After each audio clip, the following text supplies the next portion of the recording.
Welcome back, everybody. Hot Mic rolls on this Wednesday morning. Eric Martinson, UND Deputy AD, will join us coming up top of our second hour. You know, it's the state of the beast here. We'll dive more into this in the summer months when we're talking of the upcoming season, and we've hit this quite a bit, going back to the topic Drew and I were just talking about on the FCS top 10 and top 25, where this is the state of affairs. We're going to see the same teams over and over. That's what happens when you lose a James Madison and Delaware, because remember, Delaware is starting its transition. Delaware is ineligible for the FCS playoffs in 2024. You lose Coastal, you lose Georgia Southern, you lose App State, you lose Sam Houston, Jack State. What do you got? What do you have left? Kennesaw's gone even now. Kennesaw's gone this season. So this is what we're left with. That's why I've been vocal on moving FBS, because this is the best of the rest, and I use best in quotation marks on that. We'll dive more into that as the summer months continue. We had a chance here Monday that North Dakota State added its second commit for the class of 2025, went back to the state of Iowa. It's been a pretty lucrative state for them. They're starting quarterback hails from Iowa to get Brody Clubb, big man. He'll play defensive tackle at North Dakota State from Tiffin, Iowa. That's just south of Cedar Falls, excuse me. And we chatted on Monday about his decision to commit. Turned down an offer from Iowa State and Army. Had two FBS offers, numerous Missouri Valley offers to come to play at NDSU. Our conversation with Brody about choosing NDSU and what the recruiting process was like over the last year. So I've been to a lot of places, since my freshman year. Recruiting kind of picked up then. And leaving those places, I never got the feeling I did when I left Fargo. So I think, sticking to my gut and listening to that went to the decision a lot. But also, the culture and the fan base and support is just like one big family, and that's something I was looking for as well.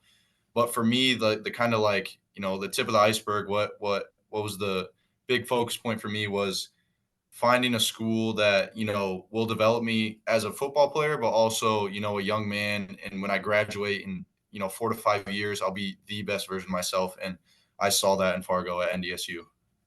How much do you think the injury hurt recruiting? Did you have schools that were talking to you beforehand and then maybe they went away? Did you get a sense of that at all?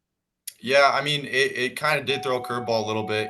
There was a couple schools that shifted away. It was more like, come to camp. We want to see if you're healthy again, stuff like that. But through the process, it kind of made me realize like there's schools that are interested, but they don't want you, if that makes sense. And then there's schools that want you. So that was kind of an opening door site for me. So I'm fortunate enough that it happened.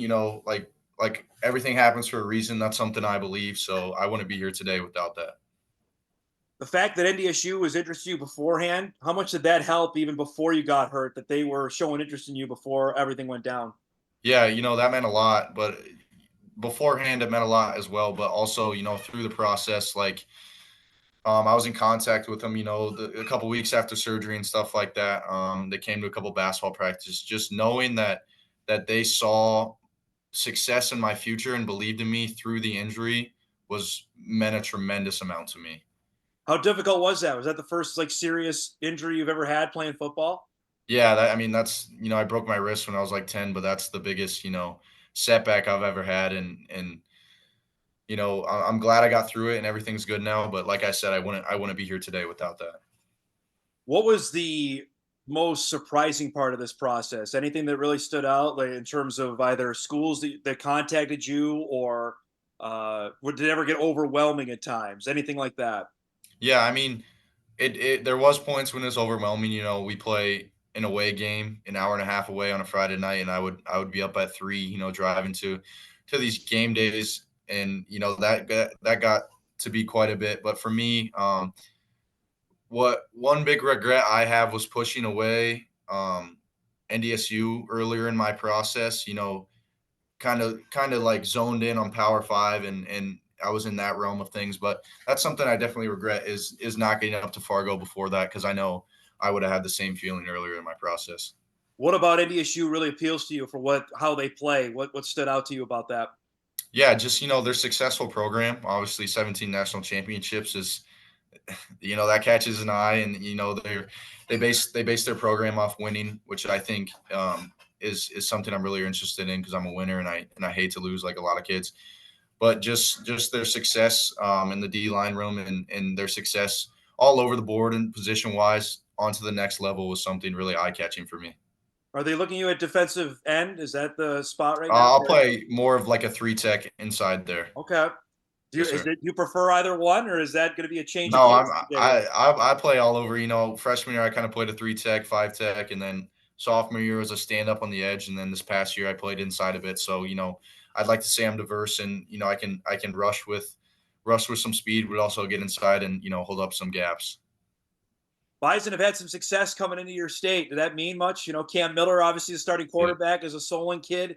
Tell me about that. Did that matter much at all, or no? Yeah, obviously they recruit Midwest pretty well. That's the success for their program. Kind of when I was up there, I looked at the roster and saw where a majority of the kids were from, and that's kind of what they brand their football team on. So that helped even more in the process of me seeing. I'm a Midwest kid. I like to say, I got some grit, and kids from the Midwest are kind of different than other kids. So that was a big part of seeing that they have guys like me that I could fit in with. Do you want this to have this done before practice started, before fall camp started, or did it not matter to you? I was hoping to get it done before, even camp season. I Uh, know last year camp season put a toll on my body, and I missed quite a bit of school stuff because I was distracted by all these coaches and these invites and everywhere. So this year, if I weren't to make my decision before, it was going to be select few camps. But I'm glad I did make my decision before, so I can zone in on school ball and in the weight room more. So I know you did basketball. Are you fully healthy? Are you recovered from the labrum tear now? Yep. So I played the last 12 games of basketball. Okay. I was recovered after about 4 months, full contact, and then I've been in track now, and then I'm cleared for everything football. Tell me how excited you are for now. Have this done and now get ready for your senior year. Yeah, I mean, I'm pumped up. Sitting on the sideline, it was 6 games on the sideline. Kind of it was a lot, but I kind of stepped into a role as a coach and helped my teammates get success and the team success. But I'm just pumped up to put the pads on, crack some kids and get back out there and see the potential that you could say I missed last year from missing those games and kind of filling in that spot for me. What was Coach Polisek's reaction when you called him? So I actually wanted to do it in person. So he came and visited me No at kidding. school. It was last Tuesday. So I was either gonna try to make it up to Fargo or I knew he was coming. So I was like, let's do it. He got up, gave me a big hug, and said he's pumped up. So it was a pretty special moment. Tell me about that. About wanting to do it in person. Why was Yeah. that so important to you? It just means a lot. I feel like I owe the respect to them. They come out, visit me, and I was up there. They gave me their full time. To grow a relationship with myself and my family means a lot. To get on another level of football, kind of past recruiting. So that meant a lot. And just I felt like I owe the respect to him to do it to his face. And that's how I've been taught is to do things like that. It's impressive. Did you celebrate? Did you have a big dinner? Have you celebrated yet, or is that tonight? What's the deal? Yeah, so yesterday after church, my family took me out and we had a big brunch. So we kind of did a full celebration on that. My sister was home and yeah, just soaked in the moment. What's today at school been like? It's been pretty cool. I posted it and everyone's kind of giving me fist bumps in the hallway and it's just I don't want to get too high because then you can bump down a little bit. But it's been awesome. A lot of coaches are from my school, like other sports, are congratulating me and parents are reaching out. So it means a lot to know that I have support from my community as well. I know you don't live too far from Cedar Falls. How many? Is there a lot of Northern Iowa fans around your area and your family? Do you feel like that's coming or no? Uh, I wouldn't say there's a ton, but that my sister plays there, so it's kind of I'll probably hear from a couple of my parents' friends and her teammates. But yeah, there's not too many. We had with Brody Clubb on the commitment to North Dakota State. Good dude, and I think really well spoken. I mean, if you took anything away from that for a senior in high school or senior to be, he's still a junior in high school, that is uncommon how well spoken he was. We've had plenty of those interviews on our show over the last 4.5 to 5 years, and not many are as well spoken as him. So appreciate his time and We'll see. Big dude. You saw in our highlight tape that we were playing during the interview that has some quick ability. He only played 3 games last year because of the labrum tear, but as he mentioned in the interview, he's fully healthy and ready to go. Turned down an offer from Iowa State and Army. Had offers from Northern Iowa, North Dakota, South Dakota, among others that had offered him. And he mentioned, I thought that was really interesting, that he had a regret about pushing NDSU away early on because he was looking at the Power Fives and came back around to it, obviously, with North Dakota State. And the commitment in person, something you don't hear often. And that was pretty cool, sharing that he mentioned he committed that to Polisek in person when he was down there recruiting. So appreciate Brody's time. If you missed any of that, we'll podcast that later today at Inforum.com. We'll take a break. We come back. We'll wrap up Hour 1. Eric Martinson, UND Deputy AD, on tap for Hour 2 as we roll on a Hump Day Wednesday. We're back after this.